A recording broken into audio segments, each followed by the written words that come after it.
চীনে মুসলমানদের পড়াশোনা করা নিরাপদ কিনা বা এজ এ মুসলমান হিসেবে আপনি যখন চীনে পড়াশোনা করতে যাচ্ছেন তখন সেখানে যে কোনো বিপদের সম্মুখীন হতে হচ্ছে কিনা আপনাকে, বা চাইনিজ যারা রয়েছে বা চীনারা যারা রয়েছে তাদের দৃষ্টিভঙ্গি আপনার উপরে কীরকম থাকবে, বা চায়না গভর্নমেন্টের দৃষ্টিভঙ্গি কীরকম থাকবে এজ এ মুসলমান হিসেবে আপনার উপর।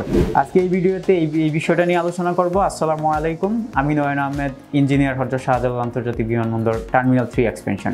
আজকের এই ভিডিওর টপিক যেটা সেটা হচ্ছে যে চীনে মুসলমানদের পড়াশোনার জন্য নিরাপদ কিনা এবং আপনি যখন চীনে যাচ্ছেন তখন কোনো বিপদের সম্মুখীন হচ্ছেন কিনা। আমি এই বিষয়টা নিয়ে কেন আলোচনা করব এই ভিডিওর মাধ্যমে, কারণ আমি একজন চাইনিজ স্টুডেন্ট ছিলাম এবং আমি মুসলমান হিসেবে চায়না থেকে পড়াশোনা শেষ করে এসেছি। সো আমি আমার অভিজ্ঞতাটা এখানে আপনাদের মাধ্যমে, এই ভিডিওর মাধ্যমে আপনাদের কাছে শেয়ার করব। আপনারা যারা চায়নাতে পড়াশোনা করার জন্য যেতে চাচ্ছেন এবং একটু ধর্মাবলম্বী বেশিভাবে ধর্মটাকে বেশি প্রাধান্য দিয়ে থাকেন, তারা হচ্ছে কিভাবে সঠিক একটা সিদ্ধান্ত নেবেন এবং কিভাবে হচ্ছে আপনি বুঝতে পারবেন যে আপনার জন্য চায়না নিরাপদ। তো যেই বিষয়টা নিয়ে আলোচনা করছিলাম সেটা হচ্ছে যে চায়নাতে মুসলমান হিসেবে আপনার যখন যাচ্ছেন তখন আপনার জন্য নিরাপদ কিনা। দেখুন, এইখানে বিষয়টা হচ্ছে যে আমি আরও আলোচনা করেছি বিভিন্ন ভিডিওর মাধ্যমে যে চায়নাতে প্রায় হচ্ছে মোট জনসংখ্যার 20 থেকে 50 মিলিয়নের মতো জনসংখ্যা মুসলিম রয়েছে। তারা হচ্ছে মুসলিম ধর্মাবলম্বী এবং তারা হচ্ছে ধর্ম পালন করে থাকে। এবং হচ্ছে যে পৃথিবীর প্রায় 80টার মতো কান্ট্রি থেকে চায়নাতে পড়াশোনা করতে আসে। সেখানে অনেক মুসলিম দেশের স্টুডেন্ট রয়েছে যারা হচ্ছে পড়াশোনা করতে আসে। তো এবং বাংলাদেশ থেকে যারা যাচ্ছে তারা সব মিলিয়ে একটা মোটামুটি খুব ভালো মানের একটা হচ্ছে মুসলিম জনসংখ্যা চায়নাতে প্রতি বছর পড়াশোনা করতে যায়। যদি ওইরকম কোনো ইস্যু থাকতো বা আমরা যদি কখনো পেতাম তাহলে তো হয়তো বা আমরা আপনাদেরকে জানাতে পারতাম যে মুসলমানদের জন্য অ্যাজ এ ইন্টারন্যাশনাল স্টুডেন্ট হিসাবে মুসলিম হিসাবে একটা ঝামেলা রয়েছে। আসলে বিষয়টা এরকম না। এবং আমি প্রায় সময় বলে থাকি যে ম্যাক্সিমাম সময়ই কিন্তু আপনাকে কাটাতে হবে ডরমিটরি প্লাস হচ্ছে আপনার ক্লাসরুম। সো যেহেতু আপনি ডরমিটরি প্লাস ক্লাসরুমের বেশিরভাগ সময়টাই থাকবেন, তো আপনি আপনার ধর্মকর্ম বা নামাজ যেটাই বলেন না কেন আপনাকে কিন্তু ম্যাক্সিমাম সময় হচ্ছে ডরমিটরিতেই পালন করতে হবে। বিকজ চায়নাতে হচ্ছে মসজিদগুলো একটু দূর দূর হয়ে থাকে। সো আপনি চাইলেই ওভাবে আপনার ক্লাসের সময়টা দিয়ে তারপরে মসজিদে যেয়ে নামাজ আদায় করার সময়টা আপনি পাবেন না। এবং বিশেষ করে বিশেষ দিনগুলো যেমন হচ্ছে আমাদের ঈদের দিনগুলো রয়েছে, সেইখানেও কিন্তু একটা চায়না গভর্নমেন্ট কিন্তু একটা নির্দিষ্ট সময় দিয়ে দেয়, যেই সময়টাতে হচ্ছে চায়নাতে ঈদের নামাজ অনুষ্ঠিত হয়। আপনি সেখানে মসজিদে যেয়ে হচ্ছে পালন করবেন, তাতে কোনো সমস্যা নেই।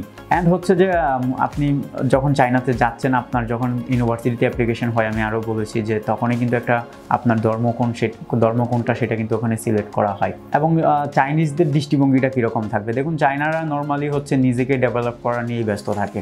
তাদের ধর্ম বা হচ্ছে রাজনীতি এত বিষয় নিয়ে আলোচনা করা বা এত বিষয়ে এই বিষয়ে সময় দেওয়ার মতো সময় কিন্তু তাদের থাকে না।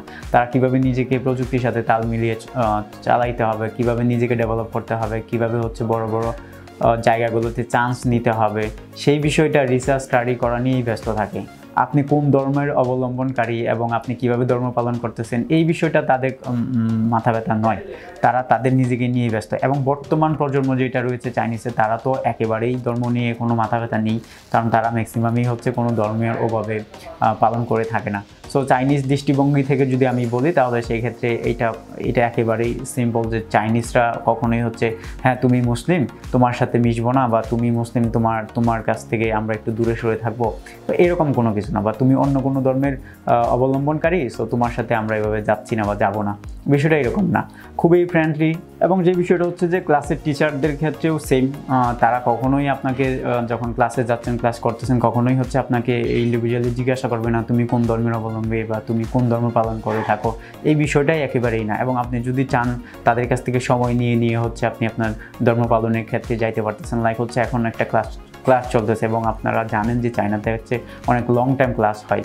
সো এখন হচ্ছে আপনার নামাজের সময় হয়ে গেছে, আপনি যদি টিচারকে বলেন যে আমার একটু সময় লাগবে, আমি একটু বাইরে যাব, বা এটা আমার হচ্ছে নামাজের সময়, আমি একটু নামাজ পড়বো, টিচাররা কিন্তু কোনো কিছুই বলবেন আপনাকে এবং আপনাকে যাওয়ার জন্য পারমিট দিচ্ছে।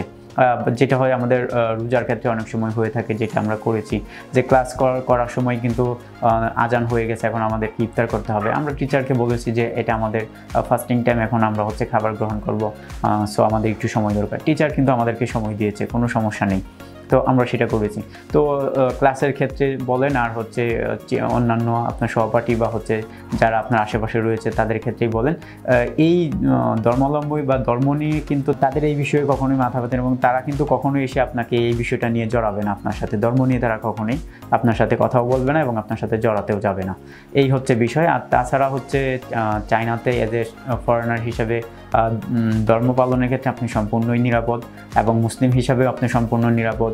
আপনি আপনার যাবতীয় আপনি যদি মনে করেন যে আপনার গেট আপ যেটা রয়েছে, মুসলিম গেট আপ যেটা রয়েছে, আপনি সেটা ইউজ করবেন, তাতেও কোনো সমস্যা নেই। আপনি পাঞ্জাবি পরে ক্লাস করেন, আপনাকে বলবে না কেন পাঞ্জাবি পরে ক্লাস করতেছেন।